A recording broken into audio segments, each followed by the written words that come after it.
Welcome back to the Flat Earth Podcast. I'm Rick Flat, your host. If you want to find out anything more about the podcast, head on over to the flatearthpodcast.com. There you'll find information about previous episodes, the link to the Spotify audio channel, a little bloggy stuff, a little PayPal button if you want to support the channel.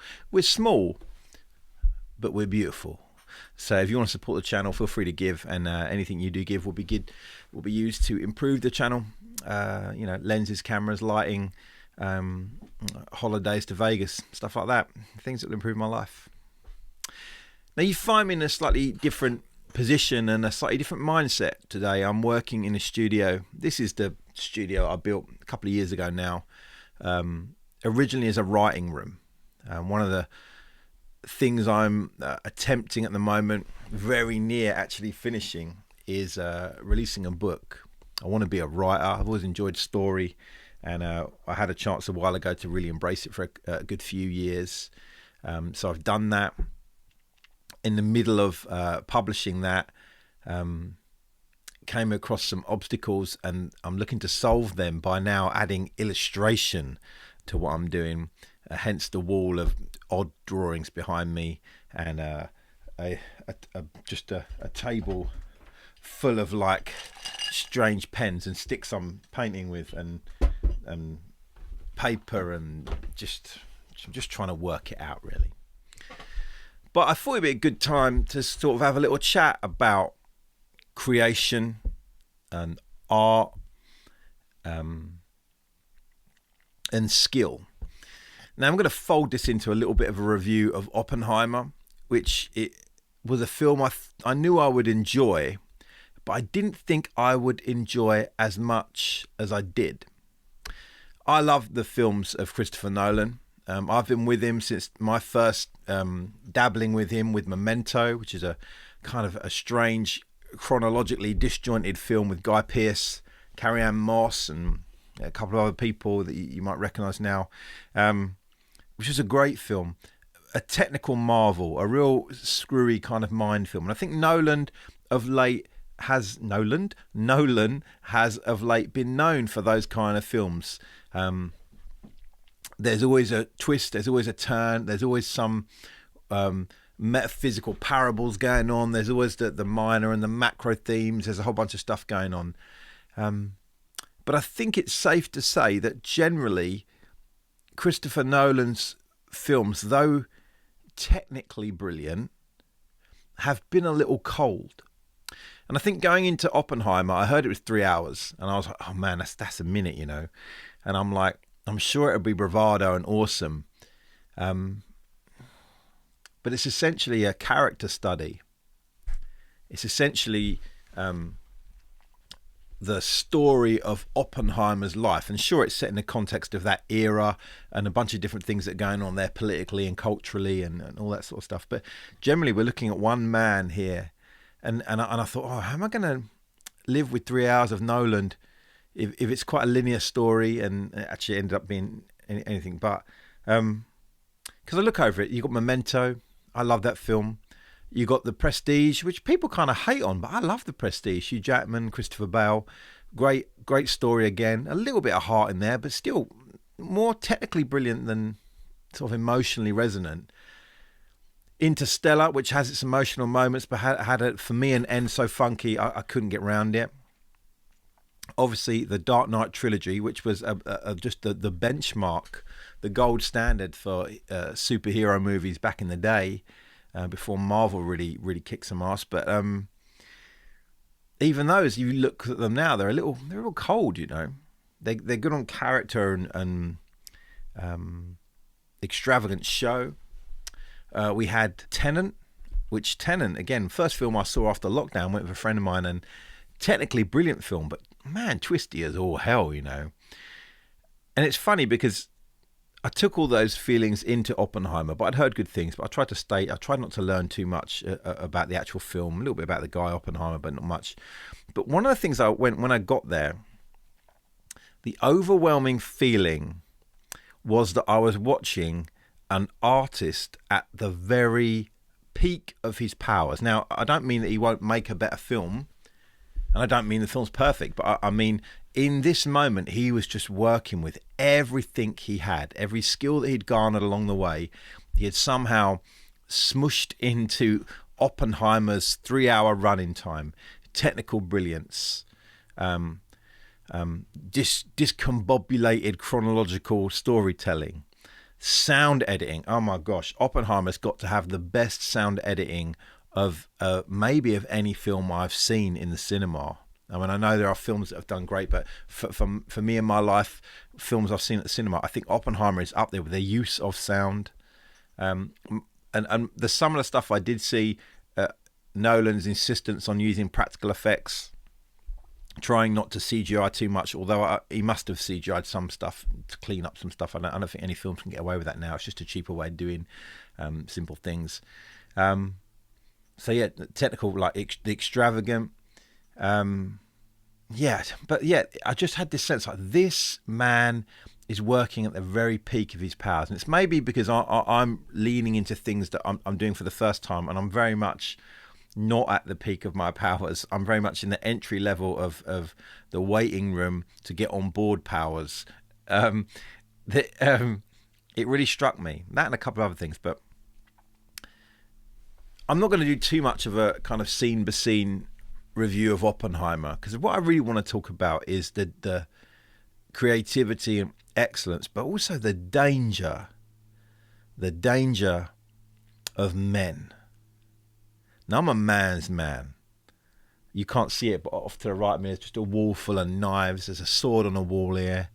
You know, I love knives, guns, meat, cars, you know, explosions. I like burning stuff. I'm a man's man. But as I watched Oppenheimer, which is the story of various men hankering for power, hankering for position, hankering for remembrance, to become iconic, to become someone. And it deals with massive things like war, conflict. Just because we can do something, should we do something? All these things. And it just had me coming out going, oh man, like the danger of some men's desires. It just got me thinking about it, man. And maybe I'm just too deep, hella deep coming out of it. I don't know, got me in my feelings there, Nolan, which I guess is part why I think it's so successful, because it's the first Nolan film that had me coming out, not just going, oh, what happened, and trying to understand the twist, but had me coming out feeling. There's a character that Robert Downey Jr. plays. He's excellent in the film. Lewis Strauss, I don't know a lot about him historically, but in the film portrayed as someone very much hankering after recognition and power, and at odds with Oppenheimer, who seems to have an easier way with power and a more natural talent, a more he is exceptional. Oppenheimer is painted as an exceptional person, and I think regardless of what you feel about what he did, I guess his understanding and his teaching and his vision were exceptional. It went to a place that created a weapon that was and is one of the most terrifying things that man has ever made.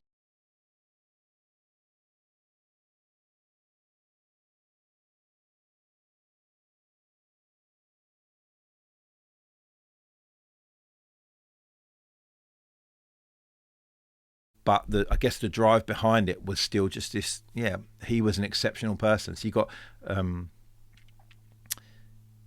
Cillian Murphy playing Oppenheimer, Robert Downey Jr. playing Lewis Strauss, and then the one other character who's only for a few minutes, shows you what a gangster he is, man. I'm going to spoiler here.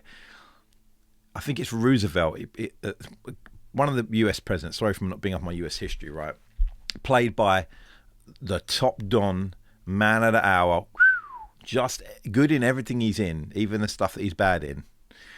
Gary Oldman, just for a couple of minutes, plays the US president, and he left an indelible mark on me in that film, because it had been painted as this battle between Robert Downey Jr.'s character and Cillian Murphy's character for power, for recognition, for remembrance. And then at a certain point, the president just strolls into the movie. And Oppenheimer is feeling, it's after the bomb, and he's feeling a bit bad and wondering about how it affected people and will he be remembered for the bomb. And Oldman, in the way that only an actor of his caliber just comes in, just munches up the scene and just says to him, you ain't going to get remembered. They're not going to say your name. They're going to say my name. They're going to remember me. I dropped the bomb. Oh, in the cinema, I was just like, oh, brother. The tank that men try to get filled. The things we go after. Recognition for others. Recognition in history. Recognition from the peers in whatever field we value. Sport, art, finance, whatever it is, you know what I mean? Whatever technical thing drives you. But the danger of men, that what drove Oppenheimer led to the bomb, and I know it was, people can argue, say you don't know what the situation was like in those days with the Germans and with the Russians and all this sort of stuff kicking off. And I understand, I don't know, but I do know that we started, wherever you believe creation started, this world started, we started in a place that was very simple, and we could do each other harm, but we couldn't destroy nations. We couldn't destroy towns, areas, mass destruction of people. And what Oppenheimer did, or what his physics brought to bear on the earth, was of the highest danger and of the most harm, let's face it. And it did change history. It changed the notion of superpowers, and I guess then politics, I guess, of how the world works. Pre-bomb, post-bomb, right? But for me, I just sat there going, no, these men. And I'm not just saying it's just men, because women do it too, but in this film, it was men. And I do believe that all people have essential questions inside. You know what I mean? We have essential questions we carry. Am I good enough? Do I have what it takes? Do you see me? Am I worthy? Do you love me? There's all these sort of questions. And it's interesting, in this film, these three men are painted as people who took their questions to strange places, man. Oppenheimer in the film seems to sleep with every woman he meets. They always seem to be communists, but he's not a communist. Robert Downey Jr., we don't know much more. He's not as fleshed out as Oppenheimer, so we don't see. And the president's the president. I think he's obviously, I don't know enough about whatever president that was to comment. But I do know men, because I am one, and I've been around some. I've been around young men. I've been around old men. And I think there is a danger in men. And I think there's a danger in women. I just think there's a danger in humans if we don't take our questions to the right place, if we don't find the right receptacle for our passions and our dreams. What can become about glorious endeavor, worthy experiment, can turn into a destruction and a bomb. You know? I know. I just thought I'd talk about this. I'm even waffling, man. It's a great film. Like I say, it's technically brilliant. That like the sound is amazing. Go and see it in IMAX. Go and see it in the best equipped cinema that you can. It's exceptional. Like I say, Nolan's best film, I think, by far, because it's technically brilliant. Script's good.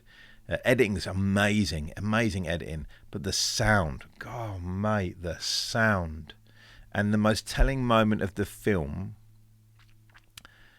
doesn't involve sound, which is interesting for a film that's so bombastic and so loud, to have the cojones as a director to kill the sound. He's a master. And as I push in very small areas of my life to be more creative and to involve myself in more creative endeavors, I realize how hard it is not to learn things, because we can all learn things. You practice a drawing long enough, you get better. You practice there's the 10,000 hours rule. You practice violin long enough, you get better. You practice gymnastics enough, you get better. We all get better. But it's not practicing and having one thing perfected. In this case of Oppenheimer, it's a director who has, I think, learnt lessons and become near perfect in many different disciplines within the filmmaking process, and has brought it all to bear in one film. And you come out of that film, and all the parts, you can name them all. You can see the lighting, you can see the editing, you can see the acting, you can see the pacing, you can see the script, you can see the lighting, you can see all of that. But you come out, and the real art is that you don't come out